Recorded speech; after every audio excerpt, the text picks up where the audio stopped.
businesses. Everything business teams, money, stability, and business, and a lot of things made out of money, like events and situations that come unannounced, like the COVID-19 that everybody is suffering from, and the first category, of COVID-19, and then the second one, third one.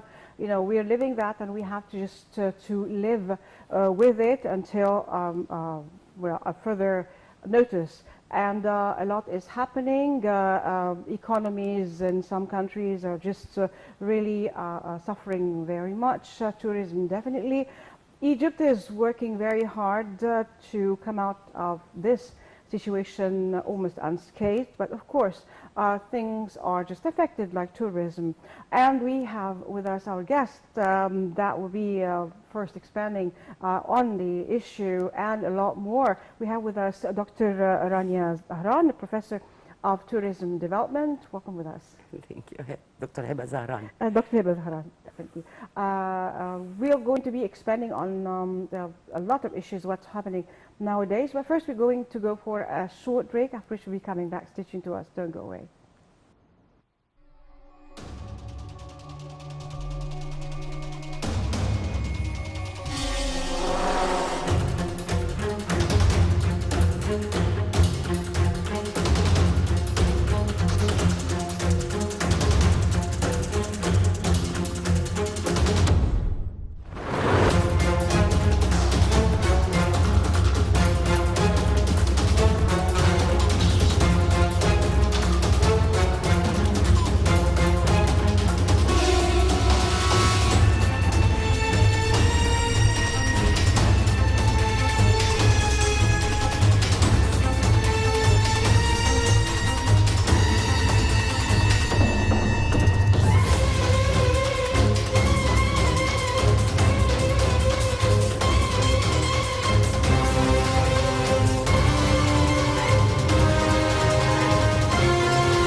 We're back again to Money is Business, and with us on the line we have Engineer Shireen Nargar, a member of the International Chamber of Navigation. Welcome, sir, with us.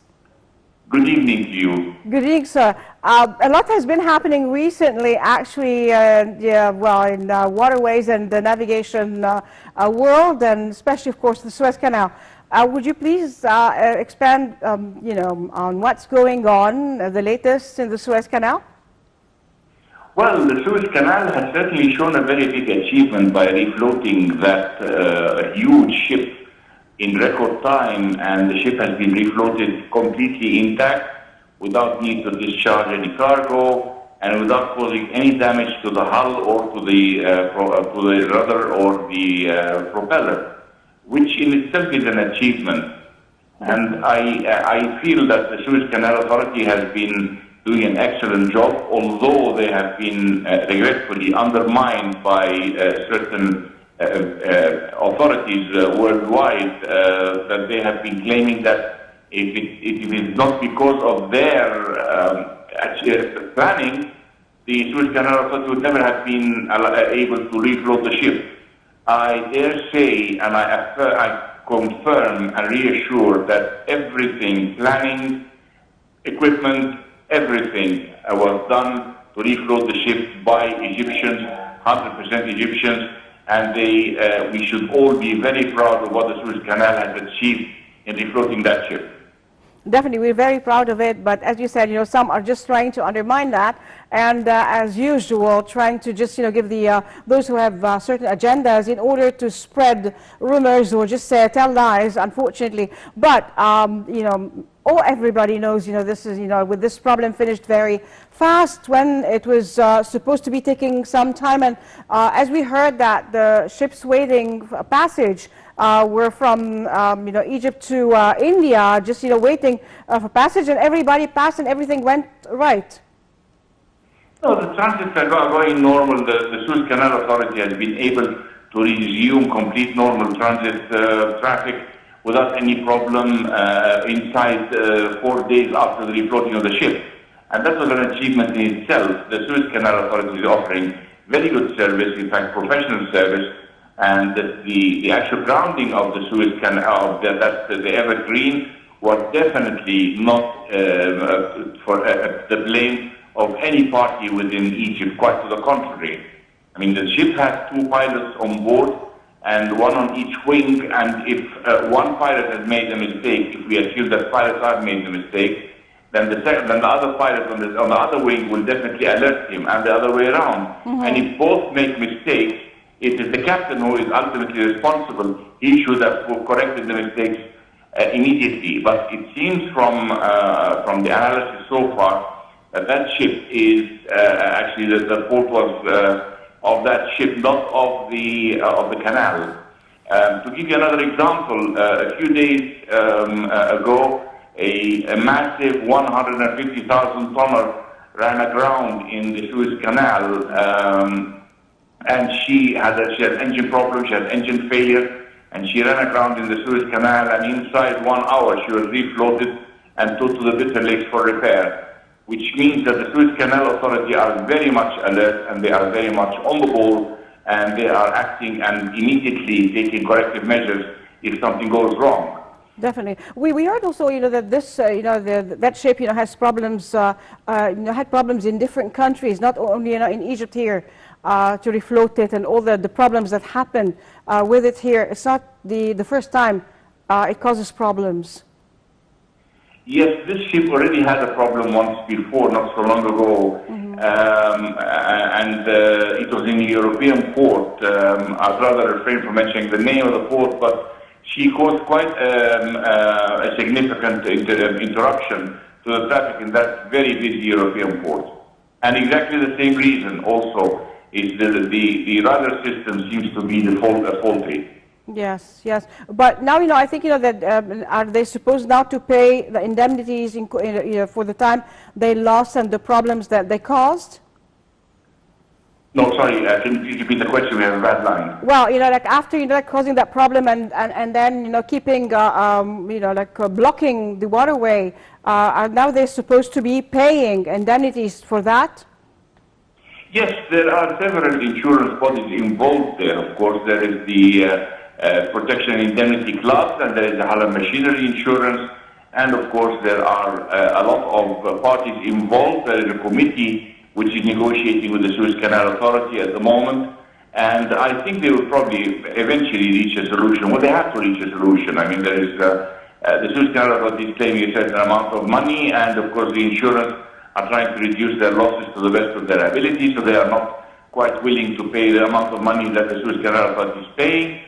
Unfortunately, they are using the international media to undermine the Suez Canal Authority as being exaggerating their claim for money, for compensation. This is all subject to negotiation, and nobody can say this is right or that is wrong. Definitely. Sir, we heard with this incident, that, like rumors, we don't know about navigation, those, like us, we're not informed about that, but things like, some ships were really thinking of finding, if, it took longer, they'd go through the Cape of Good Hope and, have a long turn. Is that feasible? Was that feasible? Or is it would be costing a lot more? Well, there is a lot of parameters that govern the route, the voyage of a ship.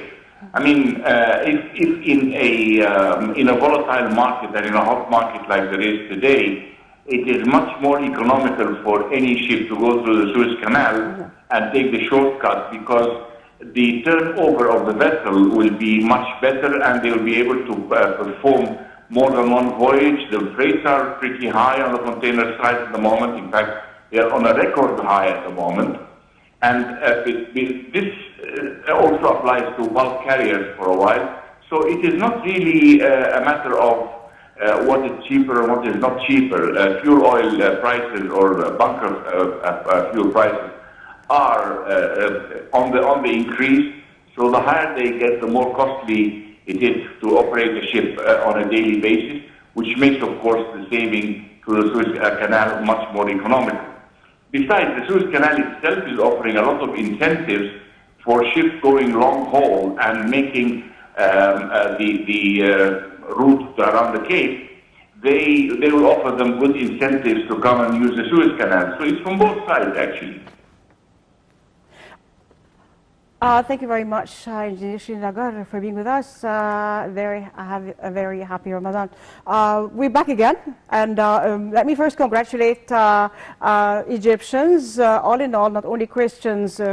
We congratulate all Egyptians here and abroad for the Easter and the celebrations that we are having. We are celebrating the holy month of Ramadan, and then celebrating also the Easter, and then, you know, like in a very short while will be also the celebration of the Bayram or the Eid of the Muslims. We have, you know, of course, right now we are just broadcasting live the Mass of Easter here in Egypt from the big cathedral, actually.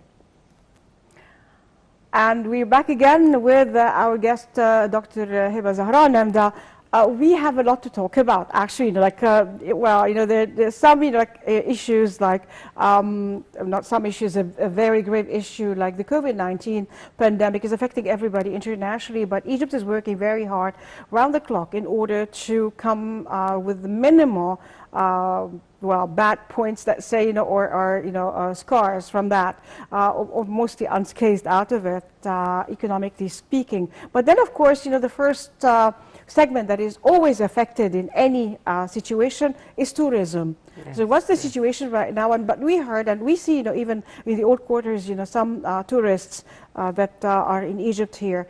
And also, you know, that news of planes coming, you know, tourism returning from Russia and from different places. Yes, actually, let me thank you first. Then I would like to tell you that actually the Ministry of Tourism and the Ministry of Health are working very hard together.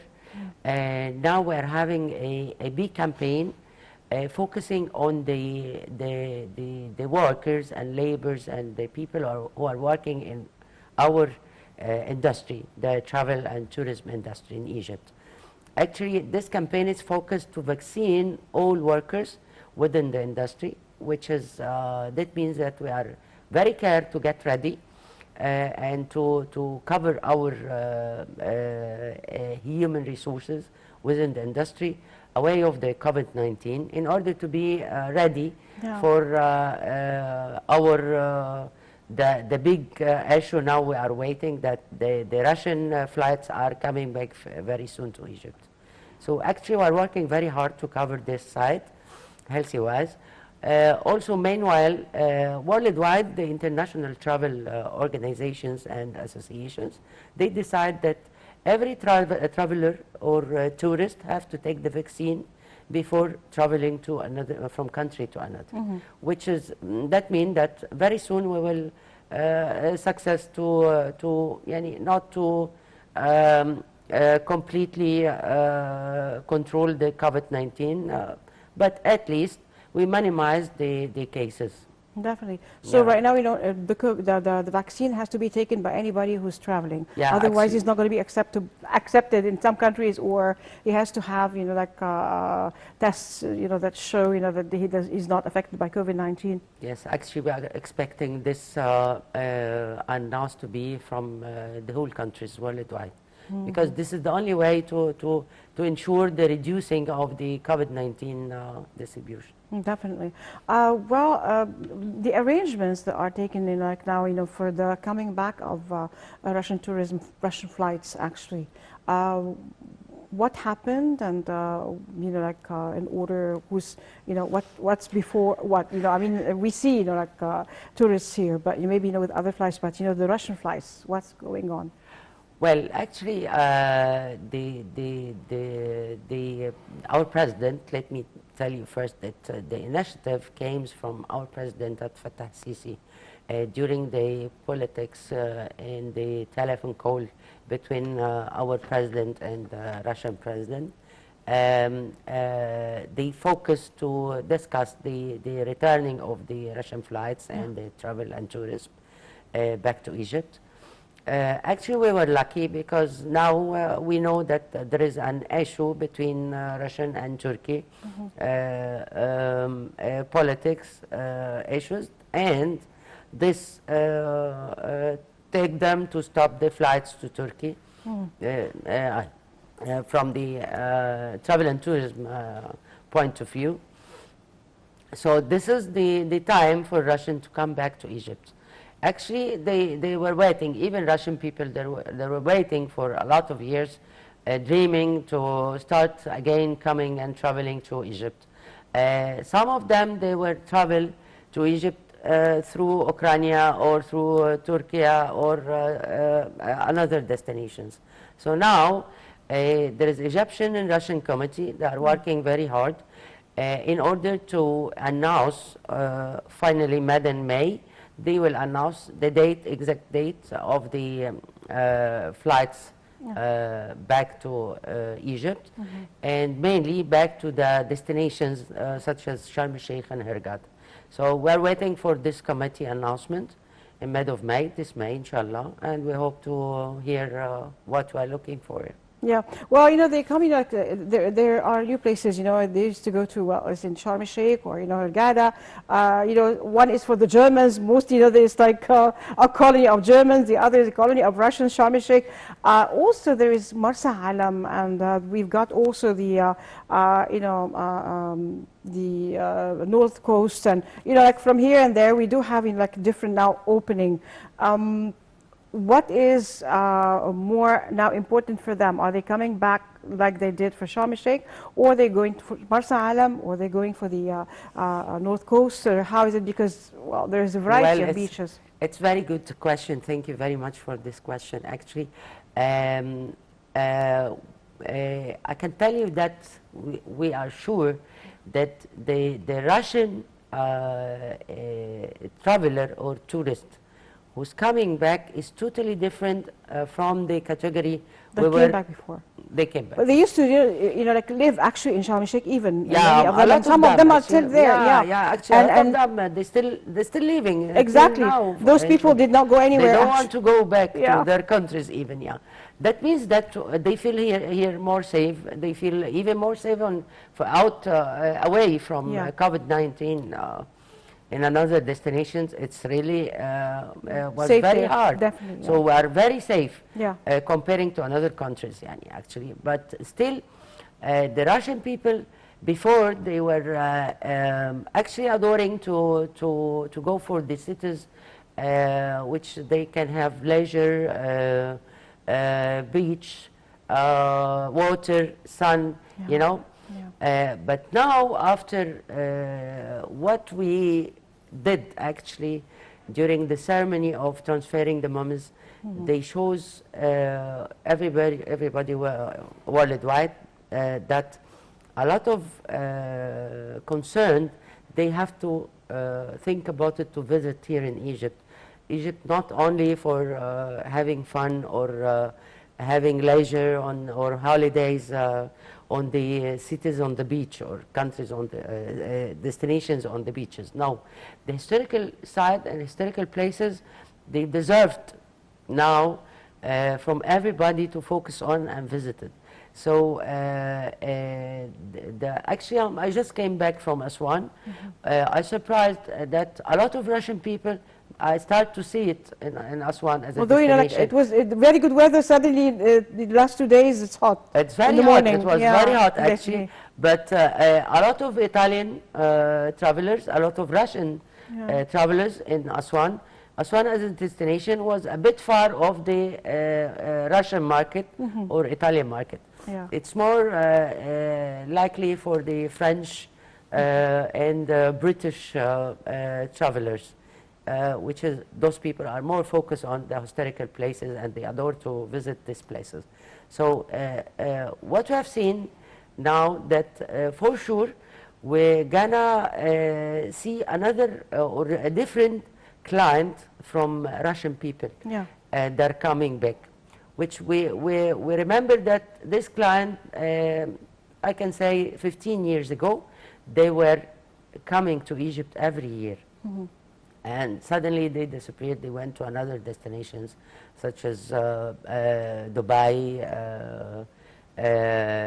Istanbul, some different destinations in Europe.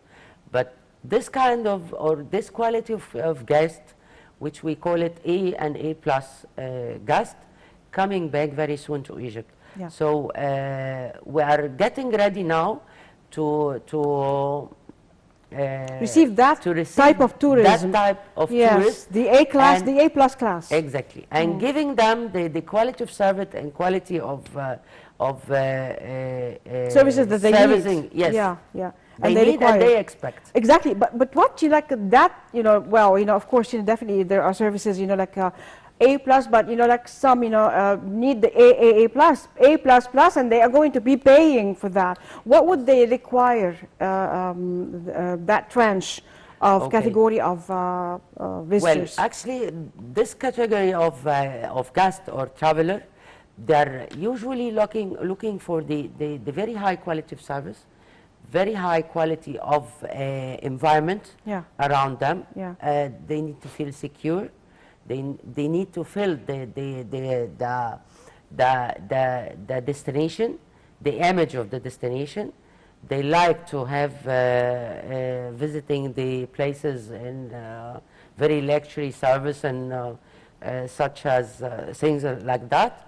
So what we are doing now, that we are getting ready and organizing our projects, our hotels and our sightseeings, in order to be ready to receive this kind of guests. We'll go for a short break. After, we should be coming back, resuming our talk. Stay tuned to us, don't go away.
Egypt's culture has thousands of years of recorded history.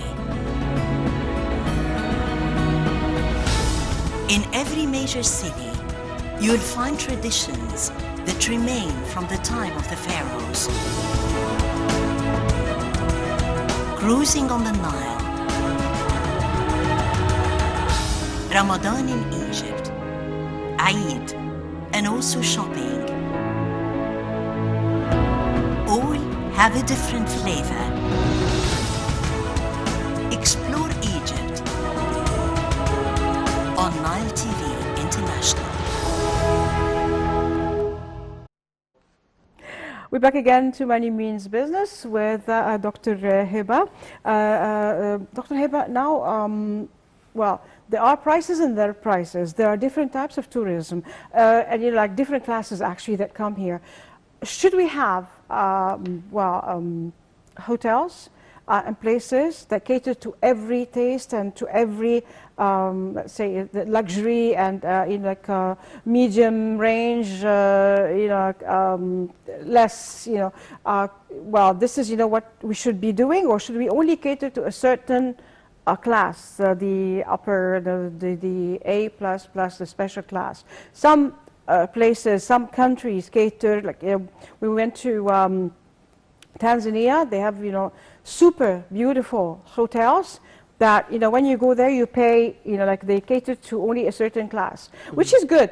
But then with the with the change of the world, the situations, definitely, what are we expecting? What should we be doing? Whom should we be attracting? Or who's coming without being, attracted by what we have? Let me tell you this how it goes, yani. Actually, now we had the chance last years, the whole last year, a couple of years, to rebrand ourselves. In terms of hotels categories and service categories, everywhere we do have 5 categories of hotels, starting from the 1 and 2 stars up to 5 stars plus, even plus. So each category of these hotels are offering kind of services with kind of quality. Prices are very linked to the quality of service and the quality of products that we offer. Actually, our ministry, Dr. Khaled Anani, have taken a very important decision a couple of days ago, that he started to put a minimum rate which we have to sell our products with it, which is the $20. $20 is the minimum per person per night to stay in any hotel or to reserve any place in a hotel. But that's very cheap, actually. That not means that it's cheap. Now, what if he put the $20 as a minimum rate? This will goes to the first 1 and 2 and 3 stars hotels. And automatically, when we go up to 4 stars hotels or 5 stars hotels, that means that you give more quality of service and more quality of product, more expensive. So the rate will goes up automatically. So if the minimum in the 2 stars or 3 stars hotel is $20, we're expecting to go up for the 5 stars hotel to put a reasonable rate which can cover the expenses and giving the image of the product, which is not less than $80 or $100. So this is what we thinking to go on it, and this should be gradually taking the steps until we go back to our reasonable price to sell our products. And if we travel anywhere in Europe or Africa or anywhere, name it, you never pay less than 120 euro per night if you stay in any hotel. So, and even Egypt, we have the better quality in terms of human resources. We're having a better quality in terms of products even. destinations. Yeah. We have a beautiful destinations here in Egypt. You cannot find it anywhere. So we need to rebrand our products. We need to repricing our products to sell it in a reasonable prices in order to cover the We mean the reasonable, cost. that the prices that they should be sold with. It's like reasonable. Some think reasonable should be cheap. It's not. It's No, like, it's not. You know, Reasonable if something is expensive, expensive to Definitely. give the quality Yeah. and service that the guests are expecting to take. So we are paying money in order to take a service or Yeah. a quality of service. So if you pay less, you will take less quality. If you pay a reasonable price, you will take reasonable quality. If you take a fair and fairly priced, you will take the very good and high quality of service. And so this it's a economical Equation. yeah. Definitely. So if we are expecting to give a very high quality of service, we have to sell our product in the fairly price. This is the side of rating. From the other side also, the market segment worldwide, if we take it and divide it, we will find the Russian market segment was taking more than 70% of the travelers and tourists coming to Egypt yearly. Yeah. So, and actually this was very clear until 2015. So 70% was very high percentage of market segment. So that's why Russian people have a real impact, either plus or minus, in Sharm el-Sheikh and Hurghada and these destinations, because they were 70% of the traveler in this market. British, French, German, the rest of market segments are only the 30%. So now the equations coming to be a little bit different. The British people and French people and German people and Italian even, this side of market segments, they start to reserve their places and their vacations to Egypt as of coming October. So that's why we are expecting that the tourism are coming back to Egypt in a very good level of returning back the business. Yeah. And from the other side, the Russian people who are coming are totally different in terms of quality of customers or guests than before. So now we are getting ready to serve different people and different category and different kinds of visitors to Egypt. Well, this is normal with the changes and everything. You know, Yes. every time there are different results, different people coming, and with the different situations, definitely. Sure, but before, if you are selling your product in a very low price, you are expecting a category B and C from the clientele or from the guest. Definitely. So, but again, if we are selling our product in a high level of service and quality with a high rate, so we are expecting the quality of A and A plus customers to come to you. Definitely. So we are trying to replacing our products within the international market, and hopefully, inshallah, we'll be there.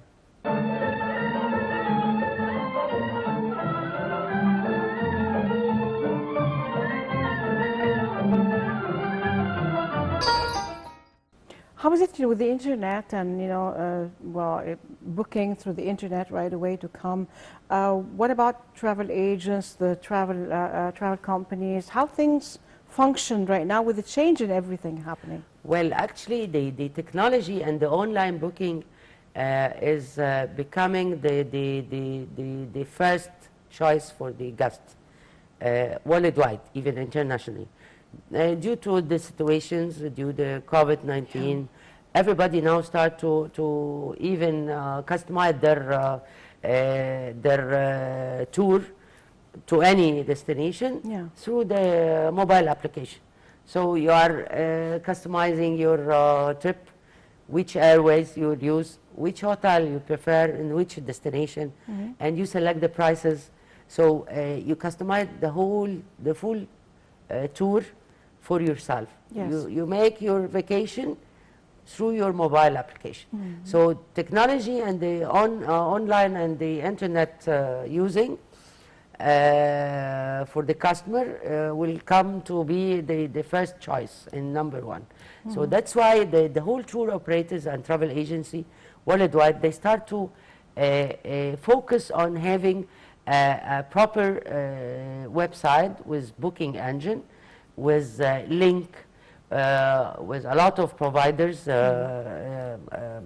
from accommodation, providers for accommodation and transportation, so they can keep their data and their network and their customers through the website and the internet reservation, because otherwise everybody will customize his travel, and the tour operator and travel agency will be excused in the markets. Definitely. So they start to put the focus on using technology to keep their levels in the market.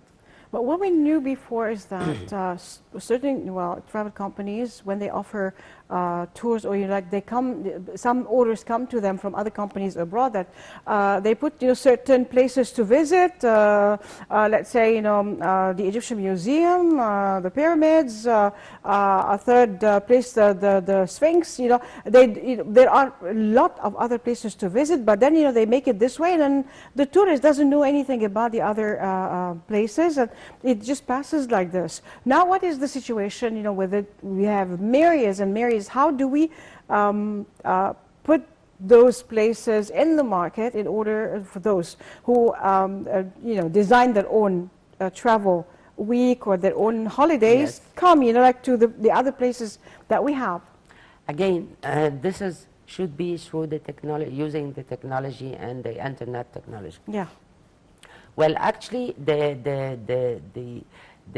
tour operators and travel agency, before 2 or 3 years, before COVID-19, actually, there were a very clear tour operator, and the tour operator, his role that he's having a bulk of packages and with a very special prices within the worldwide destinations. Yeah. And the travel agency is the support, we can say, supply to sell the packages of the tour operators controlling worldwide.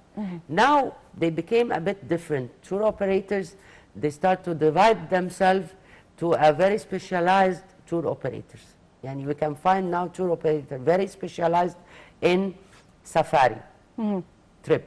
Yeah. Another tour operator are very specialized in the transfer, only transportations and transfers. Yeah. Another one in accommodation. That means that they start to break themselves in order to make more awareness on the market through the internet booking, because now the varieties is more different. People are more aware and more and to be functioning, because the old ways don't work anymore. Yes, sure. And also the client itself, the customer itself, start to be more aware about what he wants to visit. If he's making his tour or holiday, he prepare his holiday as if what he's thinking or he's dreaming to see. Yeah. Some people are dreaming to go to the beach, to having diving course and enjoying with the sun and beaches and luxury atmosphere. That's it. Another people are they start to dream about a very historical trip, to see the historical places in Egypt, for example. They start to search online which places they have to see and which kind of historical places they have to visit. So they start again to customize the sightseeing, what they're dreaming to visit. So now the tour operators, they start to adapt themselves according To the needs of the market, yeah. according to the market needs. Definitely. But now what are the preparations that are being, because every time has, like its own clients and the different situations and different demands. Now in the market, how are the tourism industry preparing itself for the coming, because people come anyway, whether this there is COVID-19 or not COVID-19, they just come to Egypt. Yes, so a lot of people come, but then the influx of tourists and those booking that we're waiting for them to come. What are the preparations that are being made in order to accommodate greater numbers? Well, actually, let's talk about the infrastructure first. The last couple of years, actually, the country and the government was, actually, they were working very hard. Until now, they're working very hard in order to upgrade the infrastructure within our country. And we're almost 80% ready now to even with the airports, the international airports, we're ready to receive a lot of flights from everywhere and every destinations. The highway roads and the ring roads, now again we are using them to transfer the customer and the tourist from destination to another. Especially the way within Sinai, from Sharm el-Sheikh to Dahab to Taba, and the road the other side in North Coast, within Cairo and Giza. So the whole travel and tourist destinations now are almost ready to receive the tourist again. From the other side, actually, the whole accommodations or the whole hotels, they start to renovate themselves. They start to get ready with the properties in good shape in order to receive again the traveler and tourism, and the human resources. This is the most important part. Our people are ready, are trained, are getting back with full of power in order to start to make a success and a very good high season, coming high season, inshallah. And this expecting to start from as of October, next October, inshallah. Do we have boutique hotels here? Yeah, we have a lot of boutique hotels actually. Is it like the ones like in Aswan, or that or Cairo? There is in Cairo, or only not in the other? There is some in Cairo, but actually, let me tell you that in Aswan we have a. I just came back from Aswan. We are having a very amazing, beautiful place, which is Noba, close to Aswan. The different category of hotels over there. The environment, amazing environment. Aswan is a very nice place. Even it's hot, but it's manageable. You can stay and enjoy. It's dry, I think, it's not, because I went twice in winter and it was a fairy tale. Because the weather, the climate is very dry. Yeah. That makes even the hot weather can be bearable.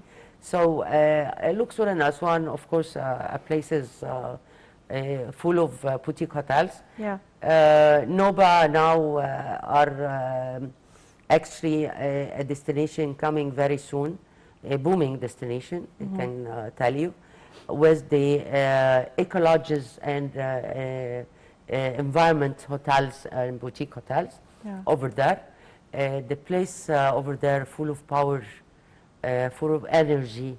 A lot of the customers who like the retreat and yoga and this kind of meditation type. Exactly, the energy is very high there. Exactly. It's beautiful. It's very high over there. The ley lines are very clear over there. Yeah. It's Noba is one of the most very important points within the ley line map worldwide. So this kind of destination, and same like this, like Noba, we have Siwa on the other side of the country. Yes. same power, same energy, same environment place which you can retreat over there yourself. So we have a lot of actually tools in Egypt to be What about used. the medical? Let's say, like you said, you talked about Siwa. Siwa, we had like the people used to come, and still they come in certain time of the year in order to be buried in the sand. And those, who have problems with the bones and all that, can be really cured there. Yeah, It's, exactly. Yeah. And they are having retreat full treatments over there announced. Yeah. And it's on the officially on the website of the hotels in Siwa. So the guest or customer are customizing their trip. Before they come, they know that they select which treatment they will take and how many days they will spend over there in Siwa. So this meditation and medical tourist is very actually selective customer and guest. is it booming? That it's coming booming, yes. Yes, I can tell you the coming years, this is the future. Yeah, we have less than 3 minutes. So, overall, how do you see the future of tourism in Egypt? Well, actually, I can tell you that we are going in a very fast and very strong way to reach the fifth or the sixth, or let's say Egypt will become one of the 10 top worldwide destinations for the tourism. Definitely. Yeah. What would you like to see in the very near future? Well, actually, I dream that to see our human resources are the best in terms of quality and giving services, and even become more professional worldwide. So we achieve what we are looking for, what we aim for. Definitely. Dr. Heba Zahran, have a very happy Holy Ramadan. Thank you. And happy Eid, since we're not going to see you in the Eid, but And happy Labor Day today, definitely, and happy Easter too. So yes, we are just in Egypt, we are celebrating like different holidays, actually different celebrations, whether religious or like Sham al-Nassim that is supposed to be coming tomorrow. Well, for Muslims, who are fasting, there is no fasikh, the salty or herrings or maybe eggs only. Actually, the whole Muslims, they eat before Ramadan the fasikh and ringa. Yes. So in order to and share. they're eating in Eid also, so it's like, well, it'll pass. Yes. Definitely. Well, until we see you again, have a very blessed Ramadan and also a blessed Easter for everybody. God bless Egypt. God bless Egyptians. God bless our president, our army, our white army, our police. And as we always quote from the Holy Quran, ادخلوا مصر إن شاء الله آمنين, enter Egypt, God willing, safe. And from the Holy Bible, Mubarak Shabi Misr, blessed be Egypt, my people. I'm Nermin Nazim signing off. Bless you. Goodbye.